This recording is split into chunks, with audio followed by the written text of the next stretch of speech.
Good day, everyone. I wanted to make a quick video that spoke to something that's been happening, something that's going on in West Philadelphia right now. For those of you that don't know, I teach 9th grade literature and the history of hip hop in West Philadelphia at an all-boys school. A couple of days ago, a young man named Walter Wallace was killed by police in a shooting in West Philadelphia, and the aftermath of that has left our school and the community that we are a part of hurting. There have been protests and there have been riots, and that is not something that just happens and you see on the news, but it's something that has affected our school community, it's affected our students, it's affected their ability to sleep, to feel safe, to wonder what's going on. And what I wanted to do here was to really just make a video about how I chose to deal with this the other day.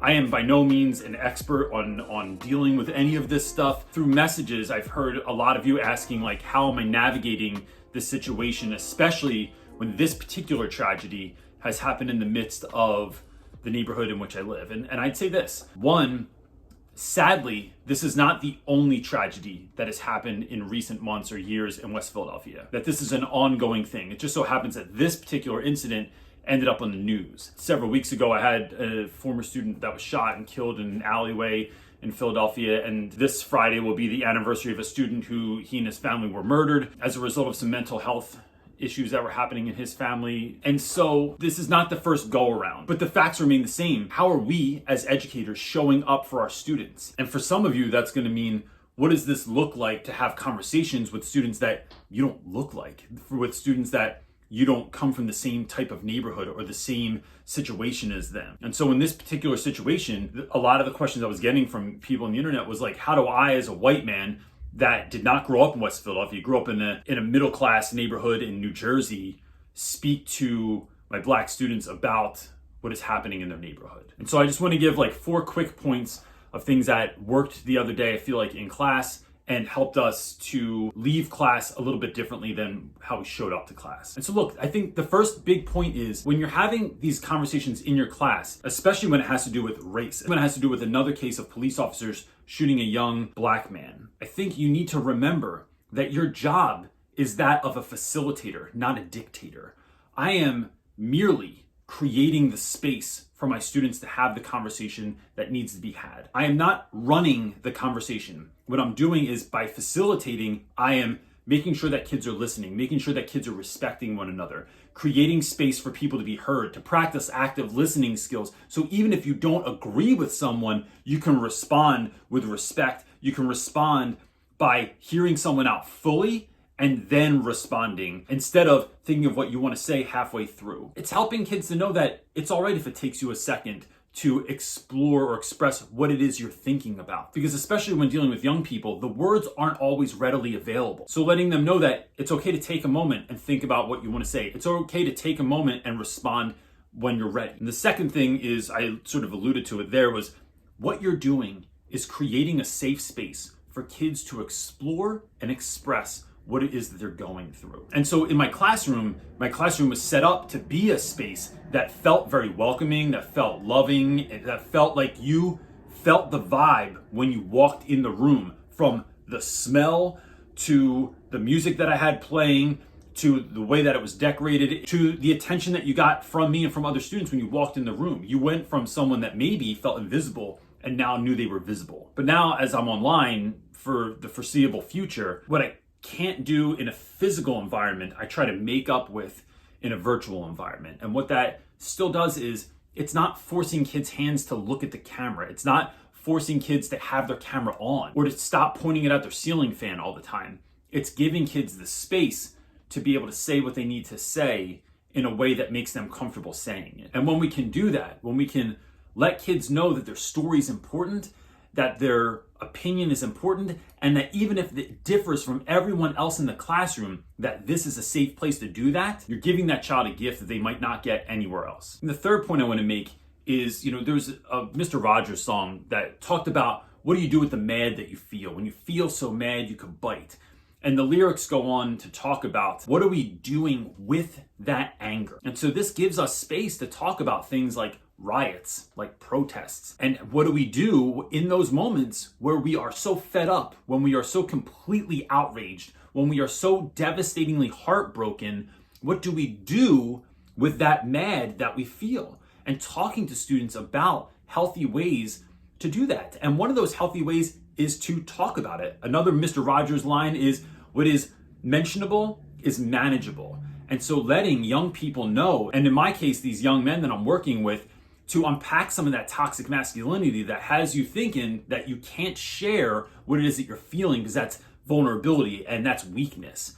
And instead, empowering young people to share what is on their mind, what is on their hearts, and not let that hold them captive, to not hold that in and let it bubble up and boil inside of you until you do something that is quite possibly disastrous. I heard somebody somewhere mention it and say that it is sort of like boiling water on a stove. That if you have the lid on top of that pot, eventually the water will boil over. But by simply removing the lid from the pot, it is letting that steam out, it's letting the pressure off. It doesn't make the water any less boiling, but what it does is it contains it and it stops it from boiling over. But for creating these safe spaces for children, what we're doing is giving them an outlet, a space that they can feel, that they can be themselves, they can be heard, and they can do something with the anger and the devastation that they're feeling. And the fourth thing I want to remind folks of, what is so important to remember, is that your attention is far more important than your advice. So often, I know a lot of you might feel like you don't want to talk about this stuff in class because you're not sure what to say. What do you say when someone tells you their mom found out that they have cancer? What do you say when someone's brother goes to jail? What do you say when someone's best friend was murdered? What do you say when somebody's parents are getting divorced, or they feel like their dad doesn't like them, or there's a lot of pressure for them to go to college, or whatever else these young folks are sharing with you? What do you say back to them? And I think this is the moment when you need to be real with yourself and understand that kids are going to share things with you that you've never gone through. I haven't lived through half of the things that my students have shared with me. But what I can do is give them my attention. What I can do is sit with them in that hurt, in that moment, in that heartbreak, in that anger, and be with them. And in doing that, we're truly showing students not sympathy, but empathy. We are willing to feel those feelings with them and to sit with them in the mud as they're feeling them. And if you say anything, sometimes I just will let kids know, if they tell me something truly heartbreaking, just letting them know that I appreciate you sharing that with me, that I'm honored that you would share that with me. And that although I don't have anything to say about what it is that's going on in your life, I'm okay sitting in the silence with you, because nothing I'm going to say is going to fix that anyway.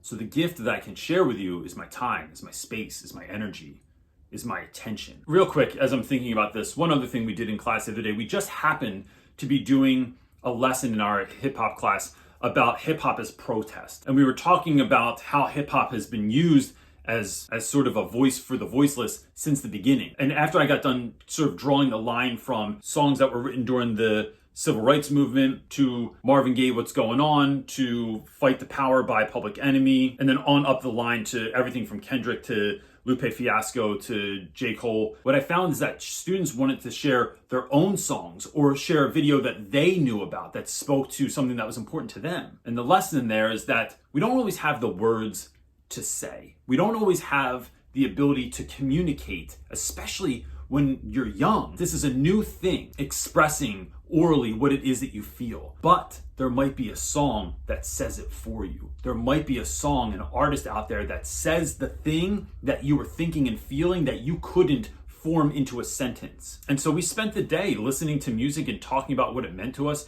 talking about a line that stood out to us, talking about how that artist chose to show an image that impacted us and really made us feel like we weren't alone. Students talked about not feeling alone or feeling like someone was saying exactly what they had been thinking. And so a good idea might be to let your students express who they are and how they think and how they're unpacking all of the stuff that's going on around them through the music that they love. Teachers, not all of you may feel called to have these conversations. Some of you might not feel ready to have these conversations.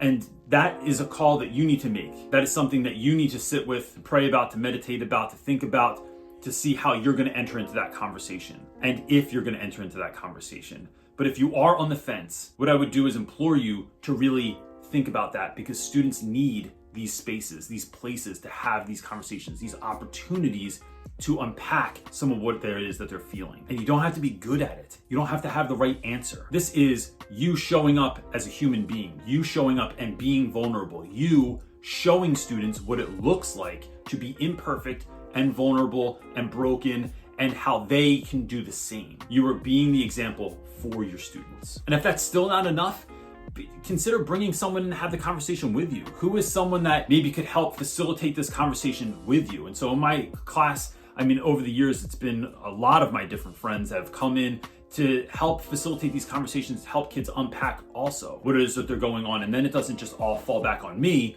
but it's something that's shared as a communal activity. Teaching is only ever about students. Let them give you the courage to do what is right. And remember that teaching is also a communal activity, that no one person is in a classroom making the difference that the movies told us we would make. It has to be done as a team. If you have any questions, you can leave them in the comment section below. If they're of a personal nature, you can just hit me up through my website, realrapwithreynolds.com, or show up every Sunday at 1 p.m. on my YouTube channel, Real Rap with Reynolds, where we have a live Q&A session, and you can ask anything that you're thinking about. Nothing is off the table. If you found this video helpful in any way, please consider sharing it with a friend that might need to hear this message as well. That's it, gang. Thanks for all that you do.